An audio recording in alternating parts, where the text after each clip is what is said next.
үй бүлөдө кыз көпчүлүк учурда мындай кызматчы катарында кабылданып калган учурлар бар да.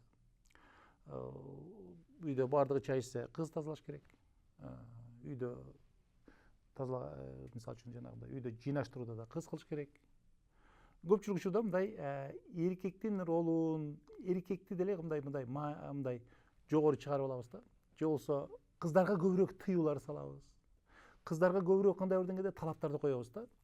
Бул эми кээ бир учурда биздин коомдо мындай сынды жаратышы мүмкүн. Албетте кыздарга тыйыш керек деп. Жок, кыздарга бүгүнкү күндө тыюу эмес көбүрөөк. Дагы көбүрөөк колдоо керек. Түшүнүү керек.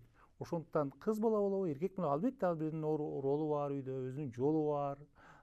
Эми өзүнүн баягындай эки башка жыныстын өкүлү, бирок ошол эле мезгилде кандай бир деңгээлде ошол кыз балага кандай талап коюп, кыз балага кандай бир дегенде биз өзүбүз мындай багыттай турган болсок, эркек баланы да андан кем эмес жоопкерчиликке, бири бирине кам көрүүгө, жыйнактуу болууга, өзүнүн булгаган нерселерин же болбосо элементарно тамак ичкенден кийин өзүнүн чынларын алып машинага же болбосо тиги жууп коюуга салып коюуга, ушундай нерсени кыз кандай үйрөнсө, эркек бала да үйрөнүш керек.